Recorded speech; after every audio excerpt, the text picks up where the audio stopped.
Leute, herzlich willkommen, a warm welcome. So you're here because you want to go to Germany on work or maybe to study, and you want to learn German, right? You've taken a very good decision. Germany is the place to go at this point in time.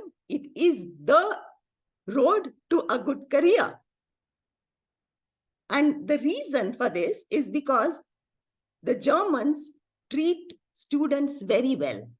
You don't have to work at night to earn extra money. And what's more, they want to promote their language. So you are much encouraged to take the German language certification. And if you have the, for example, A1 certificate, you get extra credits in your chosen course of study programs in the universities.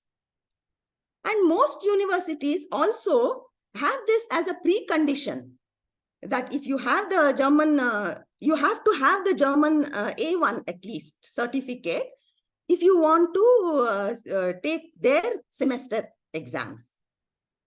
So it really makes sense for you to have your certificate done right here in India, even much before you embark on your German voyage, or even much before you take your first steps towards your career in Germany. Now, if you have this certificate, even before you apply for the your universities, then, of course, naturally, your application will stand head and shoulders above the rest. Your application will be definitely preferred. So it's really a wise decision to get your A1 certificate as soon as possible. But not all certificates are valid. They're not recognized in India. Only 3 of them. The Goethe A1 certificate, the one that we are targeting. And then there's the TELC and the ÖSD from Austria, which are recognized. Another thing that you have to note here is that learning German and learning German for the exam are 2 completely different things. Okay, the approach to the language is completely different when it comes to the exam. Now, they're not going to expect you at the A1 level to make a flawless sentence with perfect grammar. Rather, you have to be able to speak in such a way that they can understand, and they have to, you have to also be able to comprehend what they are trying to tell you. So that's very important, you know. So it means the pronunciation is very, very important. That's what we are going to see. We are going to target completely only the exam so that you have a lot of confidence when you enter the exam hall. Okay. And the other thing is that, it's not a good idea to learn by the translation method, like, how most of the training institutes do. Because, for example, you don't even say, what is your name in German? You say, how is your name? And you don't say, how are you? You say, how is it going for you? So that's what we are going to see here. The nuances, the style of the language, right? So this is what is very important in the exam. So now in the exam, now there are 4 parts. There's a group of 3. That's the reading comprehension, the writing, and the listening, which are evaluated as a group. The 3 together, you have to pass in the 3 together. And there's the speaking exam in which you have to pass separately. So that's very important. If you learn how to speak, then the other things, come very easily. You'll have it very, very smooth in the exam. So now, let's just take a small glimpse of what we are going to be doing in class. I'll just open the file for you.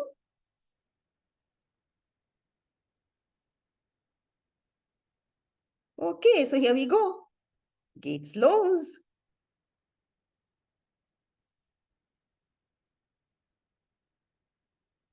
Okay, so you have to learn how to greet people. Begrüßen, Guten Morgen, Guten Tag. Then you have to learn how to say, ask them how they are. How do you do?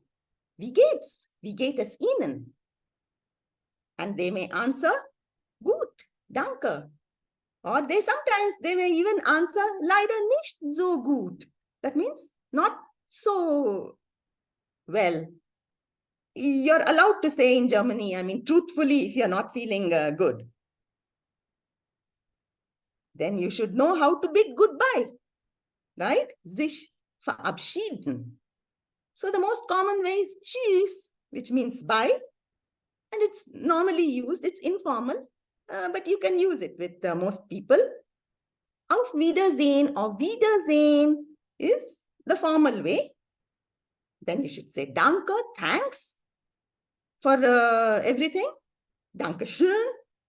And the person may respond with bitteschön or bitte, just like we say, you're welcome.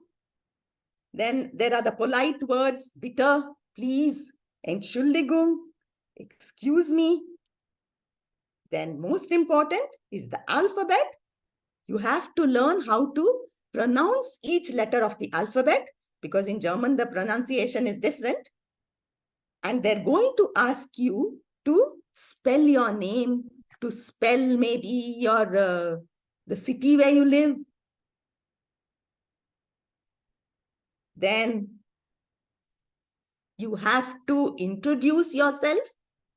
Sich und andere vorstellen. That means you introduce others also. We have to learn how to do that. Wie heißt du oder wie heißen Sie? To be polite. Wie ist dein Name? Wie ist Ihr Name? Bitte, you can add for politeness. And they have to say, or rather you have to say when they ask you your first name and your surname. Ich heiße, first name, last name. Mein Name ist, first name, last name. Then they'll ask other questions. Die Frage und die Antwort. Die Frage, the question. Die Antwort, the answer. Die Frage ist, woher kommen Sie?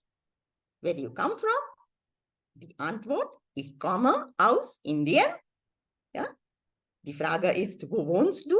Oder wo wohnen Sie? Wo leben Sie? Where do you live? Die Antwort ist, ich wohne in Delhi oder ich wohne in Mumbai. And so on. Die Frage ist, welche Sprachen sprichst du oder welche Sprachen sprechen Sie? Die Antwort ist, ich spreche Englisch, ja, Hindi und ein bisschen Deutsch, a little German. Und ich spreche Englisch, Hindi und ich lerne Deutsch. I'm learning German. Die Frage ist, was sind Sie von Beruf? Now, there's a difference between wer sind Sie and was sind Sie. Was sind Sie means what are you? That means your profession. Wer sind Sie means who are you, your name. Die Antwort, ich bin Lehrerin, ich bin Student und so weiter, etc. And then we have to learn the numbers, die Zahlen, because in the exam you'll be asked for your phone number, Postleitzahl, that means your PIN code, zip code. So we're going to learn the numbers too.